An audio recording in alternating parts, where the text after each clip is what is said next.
Alright guys, welcome to Looking Out Correct. I'm your host Devon Carr. We're at Bryant Park right now in New York City. As you can tell, it's a very peaceful day, very nice wintry spring day. But, this week it wasn't too peaceful in Parkland, Florida. My condolences to the families that lost any loved ones or had any loved ones hurt in the Parkland, Florida shooting.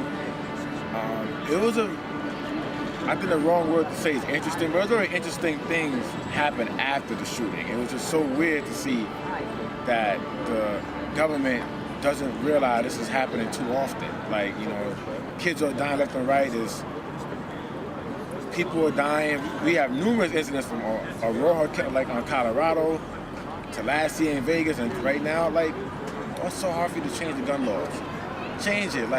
How many more people, gotta die for this? You know what's gonna take? The saddest shit is gonna take for one of their families to die. For them to really be like, you know what, we're gonna change it. Change the fucking gun laws. It's not like people are dying. Change this, it's sad that I saw one student, she was on Twitter, she was saying, what's that white lady, the blonde hair name from Fox that she got fired, Tammy something? She was saying can we just have some, peace without talking about the gun stuff, and it's not always about the gun. And the student retweeted and quoted her and said it was about guns. The guy had guns. That's how he died. He had one knife and killed 17 of my classmates. He had a gun. So it was just more. It's more alarming to see that the government doesn't realize that this is getting really serious. If you're not gonna stop the gun stuff, at least make it more restricted, put some form of law where it's hard for you to get guns. You gotta have 3 friggin' permits to get a gun license, something like that. Something it's so hard to maintain that the average bear or the average crazy motherfucker listening to Marilyn Manson can't get a fucking gun, because it's annoying now. And there's no shot at Marilyn Manson, because it's not his music. It's not his music that's making people go crazy. It's just mental health is a serious thing. Mental health is a serious thing in all communities. White communities, black communities, Spanish communities, Asian communities. Mental health is really serious, and sometimes people go crazy. These crazy people shouldn't be able to have a gun. You have a sick person, hey Starbucks, endorsement. You have a sick person with a weapon, they're even more dangerous. So how in the world they even have these things? It was just a very sickening thing to hear it. I grew up in Brownsville, so, we see a lot of, deranged shit every damn day. And that's not to shed light on what's going on in my community, but to see thousands of people, not thousands, but so many people dying, 15 people, 17 people, and it feels like it's every other month these things are happening. And the one weapon I noticed throughout all of them is the AR-15. How are they getting an AR-15?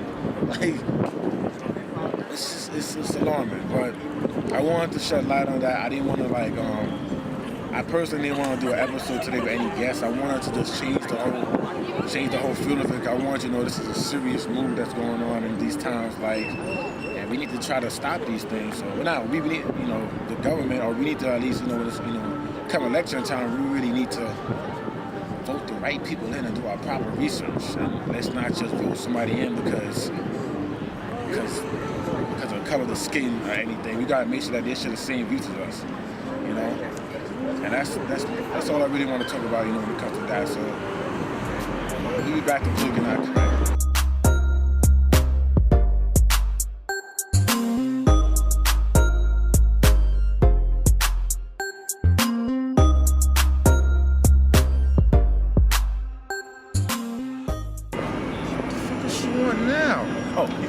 Welcome back to Looking Out Correct. I'll answer that later. But guess what I saw yesterday, y'all? I can, spoiler alert, by the way, I saw, Black Panther, amazing movie. Not just amazing because it was great, and not just amazing because I love comic books, and I've been I'm like a slightly geek on the low. Y'all probably don't know that, but it was amazing just over the overall message of it, I love everything about it. I love how whoever presented it did a great job, when it comes to the whole background of it, the world of it, the whole Wakanda world. Everything was beautiful. Like the outfits was beautiful, the fight scenes was beautiful, the women were beautiful. You know how I feel about my sisters. They were beautiful. They ain't even need hair. They were still beautiful. Like this shit was just, everything was perfect. Like costumes, Michael B. Jordan, it's fucking Diesel. Like damn, he's fucking broad. Like I was with like my I went on a date. I'm not gonna name her name. She need to know. Shouldn't be on camera right now. But I was on a date, and even she, like when he took off her shirt, she giggled. I looked at her. I said, "Shit, I don't fucking blame you. Like this thing is really fucking Diesel. Like, nigga, he made me went to the gym early this morning. All right. But overall, back to I was really saying, like, it really is a great movie. I love the concept of it, the whole, like, I see what they're trying to do. I see how they're tying it into like the whole Marvel universe. Also, too, I realized that they was giving us teasers of Black Panther for a while, even before like the movie or before this like Captain America Civil War came out.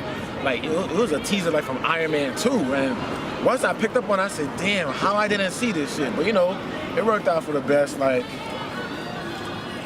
I don't want to give y'all too much, 'cause I'm gonna feel bad. If I give it away, but I'm gonna tell y'all a little bit of something before I get off the topic. It's funny because I think the original Black Panther, like comic books, came out 3 months before the Black Panther Party came out. Which is very interesting, and it's funny. Like,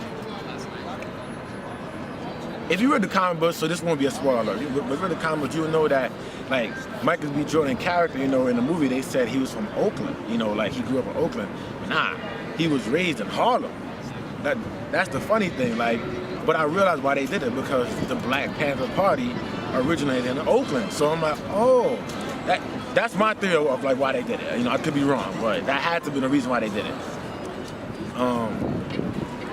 His sister is the one that stole the show. His sister, like, Shuri stole the fucking show. She was amazing. Like, she was comedic. She was fucking genius. Like, she is just, and the big part at the end, if y'all hear me stuttering because I'm fucking cold, in New York City got this bipolar fucking weather, like 2 years ago it was like 85 degrees and now it's 40, but whatever. But she really stole the show. There is at the end scene where you're gonna see what I mean, where it ties into the entire Marvel universe, and I recommend everybody to see it. I think it's gonna be amazing just for my community and this overall period. Like I saw on Instagram, a lot of people came as coming to America, and some people had a problem with it. I had no problem with it. Dresses were going to come. This is very big for us. We had it's not our first black superhero, but this is something very big for us. We had Blade, we had Hancock, but we legitimately had a real Marvel superhero, and Blade is from Marvel too. But still, Black Panther was amazing. And then, we always gonna have some trolls. We had a couple deranged, white people, I don't give a fuck. Deranged white people, they put a picture of them getting their ass whipped and everything. Somebody, that's what happened when I went to the preview of Black Panther. And those are the old pictures of women that they actually got abused from their fucking white husbands. And they put up and said, this is what happened, with Black Panther. Well, they got exposed. Typical people got to mess up a good thing for us. We can't have shit. If we have a fucking movie, they got to say we did something to them. But that's another story. I'm not gonna ruin the fun for y'all. We'll be back to something that I have to really tell y'all that me and my director is doing. So we'll be back to Politically Not Correct.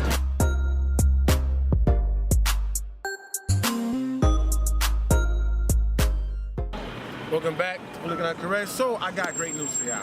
A while back, I had a therapy session, like a little segment, and me and April was telling y'all about we have a web series coming out, So now everything's been formulated, everything is in motion, and our web series should be coming out sometime in March. It's called One Word.